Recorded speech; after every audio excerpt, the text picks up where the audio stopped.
اس رسول کی، تو لفظ اس کے آ جانے سے آپ سمجھتے ہیں کوئی معنی زیادہ واضح ہوا ہے؟ گویا آپ کا دھیان، آپ کی توجہ ساری کی ساری صرف حضور کی ذات پر اللہ نے لگوا دی۔ دیکھیں، ہم میں سے ہر کوئی چاہتا ہے کہ ہمارا تعلق اللہ سے جڑ جائے، مقصود وہی ہے، اللہ سے تعلق کا جڑ جانا، اللہ کے ساتھ رشتہ قائم ہو جانا، اللہ کے ساتھ انسان کا بندگی، عبادت، اطاعت، فرما برداری کا تعلق جڑ جانا، یہ ہر مومن چاہتا ہے۔ اب وہ جڑے کیسے، وہ رشتہ قائم کیسے ہو، اللہ کے ساتھ بندہ منسلک کیسے ہو جائے، تو اس کے لیے ہر کوئی اپنے ذہن سے سوچے گا تو الگ الگ طریقہ، الگ الگ راستہ وہ ذہن میں آئے گا۔ تو اللہ رب العزت نے اس قرآن کی صورت میں جو صحیفہ اتارا ہے ہدایت کے لیے، کوئی انسانی ذہن کا سوال اور قیامت تک آنے والی کوئی مشکل ایسی نہیں ہے جس کا حل اس میں نہ رکھ دیا۔ تو اس نے فرمایا کہ تم میرے ساتھ تعلق جوڑنا چاہتے ہو، آؤ میں تمہیں خود بتاتا ہوں کہ میرے ساتھ تمہارا تعلق اور رشتہ کیسے جڑے گا۔ بس وہ بتایا اس نے فرمایا میں یطیع رسول فقد اطاع اللہ، جو اللہ کے ساتھ رشتہ جوڑنا چاہتا ہے وہ اس رسول کے ساتھ رشتہ جوڑے۔ سادہ بات، جو اللہ سے محبت کرنا چاہتا ہے وہ اس رسول سے محبت کر لے، جو اللہ کا دامن تھامنا چاہتا ہے وہ اس رسول کا دامن تھام لے، جو اللہ کو راضی کرنا چاہتا ہے وہ اس رسول کو راضی کر لے، جو اللہ کے غضب سے بچنا چاہتا ہے وہ اس رسول کی ناراضگی سے بچ جائے، اپنے آپ کو بچائے، جو اللہ کے ساتھ جنگ نہیں کرنا چاہتا وہ رسول کے ساتھ عداوت نہ رکھے، جو اللہ کا ادب کرنا چاہتا ہے وہ اس رسول کا ادب کر لے، جو اللہ سے خیرات فضل پانا چاہتا ہے وہ اس رسول کے در کا سوالی اور بھکاری بن جائے، جو چاہتا ہے اسے اللہ کی نعمتوں سے حصہ ملے وہ رسول کے در کے ٹکڑوں کو اپنی زندگی کی متاع حقیقی جانے، جو چاہتا ہے کہ وہ اللہ کے ہاتھ پر بیعت کر لے وہ اس رسول کے ہاتھ پر بیعت کر لے۔ یہ جتنے جملے کہے ایک ایک جملہ قرآن کا ہے، یہ ذہن میں رہے۔ یہ میں نے جوش خطابت میں، جوش جذبات میں آپ کو کوئی گردان نہیں سنائی ہے، میں نے ایک ایک جملہ، یہ آپ کے پاس ریکارڈ ہو رہا ہے، زندگی کی آخری سانس تک ذمہ دار ہوں، آخری سانس تک۔ آپ کو کوئی بات الجھن میں مبتلا کرے، سمجھ نہ پائیں، کوئی بات ہوتی ہے، یا آپ کو ذرا عجیب لگے، معمول سے مختلف لگے، تو میں ساری زندگی اپنے ایک ایک لفظ کا ذمہ دار ہوں، اپنے اساتذہ، اپنے مشائخ کی دی ہوئی تربیت کی بنیاد پر۔ دو تین جملے اس میں، ان کی ایک ایک دو جملوں میں وضاحت کر دوں۔ میں نے کہا کہ جو کوئی اللہ کا ادب کرنا چاہے، اللہ فرماتا ہے وہ میرے رسول کا ادب کرے، ٹھیک؟ اب بہت ساری آیتیں ہیں، ایک نہیں ہے، بہت ساری آیتیں ہیں، میں ان میں سے ایک دو لے لیتا ہوں۔ ایک دو ہوا اس طرح کہ عید والے دن، بقرہ عید والے دن، کچھ لوگوں نے حضور سے پہلے اپنی قربانی کا جانور ذبح کر دیا، اور یہ وہ واقعہ نہیں ہے، میں اہل علم اور ذوق مطالعہ رکھنے والوں کو ان کی خدمت میں بطور خاص عرض کر رہا ہوں کہ یہ وہ واقعہ نہیں ہے جس میں نماز عید سے پہلے جانور ذبح کیا تھا، نہیں، یہ وہ واقعہ ہے جب نماز عید پڑھ کر آئے اور نماز عید پڑھ لینے کے بعد انہوں نے اپنا جانور ذبح کیا، اور بس صرف معاملہ یہ تھا کہ ابھی آقا علیہ السلام نے جانور ذبح نہیں کیا تھا، انہوں نے کر لیا، اور حکم یہی ہے آج تک امت کے لیے، حکم یہی ہے کہ آپ عید کی نماز پڑھ کر آئیں، جتنا جلد ہو سکے آپ جانور ذبح کر دیں۔ ایسے ہی ہے نا، جتنا جلد ذبح کریں گے اس کا ثواب زیادہ ہے، پہلے دن کا ثواب دوسرے دن سے زیادہ ہے، دوسرے دن کا ثواب تیسرے دن، یعنی نماز عید کے جتنا قریب ہوگی قربانی اس کا اجر اور ثواب اتنا زیادہ ہے۔ درست ہے نا؟ تو صحابہ اکرام نے ایسا ہی کیا، عید پڑھ کر آئے، اپنا جانور ذبح کر دیا۔ ابھی حضور علیہ الصلوۃ والتسلیم نے ذبح نہیں کیا تھا، اللہ کو یہ بات پسند نہیں آئی، پسند نہیں آئی۔ ٹھیک ہے، مالک ہے، جس چیز سے چاہے منع کر دے، اسے کوئی پوچھنے والا نہیں۔ اب اس نے چاہا کہ میں منع کر دوں، آئندہ ایسا نہیں کرنا، تو آپ سے پوچھتا ہوں، وہ جو صحابہ نے جانور ذبح کیا تھا، کس کے جانور ذبح کرنے سے پہلے اللہ نے ذبح کرنا تھا یا رسول نے کرنا تھا؟ رسول نے کرنا تھا نا، اللہ تو اس سے پاک اور مبرہ ہے، اس نے تو نہ قربانی کرنی تھی نہ جانور ذبح کرنا تھا، وہ تو اس سے اونچا ہے۔ تو جانور ذبح کرنا تھا حضور نے، لوگوں نے پہلے ذبح کر دیا، اللہ نے منع کرنا چاہا، تو اب ہماری عقل کیا کہتی ہے؟ یہی بات بنتی ہے نا کہ اللہ فرمائے کہ لوگوں میرے رسول کے جانور ذبح کرنے سے پہلے اپنے جانور ذبح نہ کرو، رسول جب قربانی ابھی نہ دی ہو تم ابھی اپنی قربانی نہ کرو، یہی بات ہے نا۔ اللہ نے یوں نہیں فرمایا کہ رسول کے جانور ذبح کرنے سے پہلے اپنے جانور ذبح نہ کرو یا رسول سے آگے نہ بڑھو، نہیں۔ اب قرآن کی آیت اتاری، اس کو سن لیں، یہ سورہ حجرات کی پہلی آیت ہے۔ فرمایا یا ایھا الذین آمنوا لا تقدموا بین یدی اللہ ورسولہ، ایمان والو خبردار اللہ سے آگے نہ بڑھو، اللہ سے آگے نہ بڑھو، ورسولہ اور اس کے رسول سے آگے نہ بڑھو۔ اب انہوں نے جو عمل پہلے کر لیا تھا، اللہ سے پہلے نہیں کیا تھا، رسول سے پہلے کیا تھا، اور کسی سے آگے بڑھنا، کسی پر پہل کر لینا، اس کو ادب کے خلاف سمجھا جاتا ہے۔ اللہ نے چاہا انہیں ادب کی تعلیم دوں، ادب سکھاؤں، تو یہ نہیں فرمایا کہ رسول سے آگے نہ بڑھو، یعنی رسول کا ادب کرو۔ فرمایا لا تقدموا بین یدی اللہ ورسولہ، لوگوں خبردار خدا اور اس کے رسول سے آگے نہ بڑھو، اللہ اور اس کے رسول کا ادب کرو۔ تو مولا تجھ سے آگے تو کوئی نہیں بڑھا، تیرے ادب کو تو کسی نے نظر انداز نہیں کیا، تیرا ادب تو آنکھوں سے اوجھل نہیں ہوا، یہ تو ہوا حضور کے معاملے میں۔ اس نے فرمایا یہی تو سمجھانا چاہتا ہوں، تم کیا سمجھتے ہو کہ رسول کا ادب محض ایک بندے کا ادب ہے، ایک بشر کا ادب ہے؟ نہیں، ہے میرا بندہ، ہے میری مخلوق، ہے میرا رسول، مگر اس کا درجہ میری بارگاہ میں یہ ہے اور اس کی قدر و منزلت کا عالم یہ ہے کہ جو کوئی رسول کا ادب کرے اسی نے رب کا ادب کیا، جو رسول کا ادب نہ کرے اس نے گویا میرا ادب نہیں کیا۔ نعرہ تکبیر، نعرہ رسالت، نعرہ خلافت، نعرہ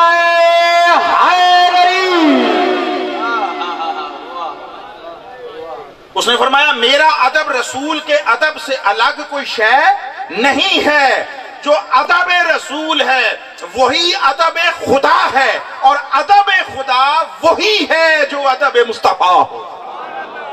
ادب مصطفیٰ کے بغیر ادب خدا کا کوئی تصور نہیں ہے۔ پھر آقا علیہ السلام نے ایک صحابی کو آواز دی، یہ اس سے بھی اونچی بات ہے، آواز دی ایک صحابی کو، وہ کچھ دیر کے بعد تشریف لائے، کوئی 2-4-5 منٹ لگ گئے۔ جب آئے حاضر خدمت ہوئے تو حضور نے پوچھا میری آواز نہیں سنی تھی؟ جب میں نے بلایا پہلے عرض کیا یا رسول اللہ سنی تھی، تو فرمایا پھر کیوں نہیں آئے جلدی؟ اس نے کہا میں اللہ کی نماز پڑھ رہا تھا۔ بولیے کیا؟ اللہ کی نماز پڑھ رہا تھا۔ کتنی مضبوط بات ہے، کتنی اعلیٰ بات۔ چونکہ حضور نے جب سنا اللہ کی نماز پڑھ رہا تھا تو آقا خاموش ہو گئے۔ حضور تو آئے اس لیے تھے کہ لوگوں کا تعلق اللہ سے جوڑیں، بندوں کی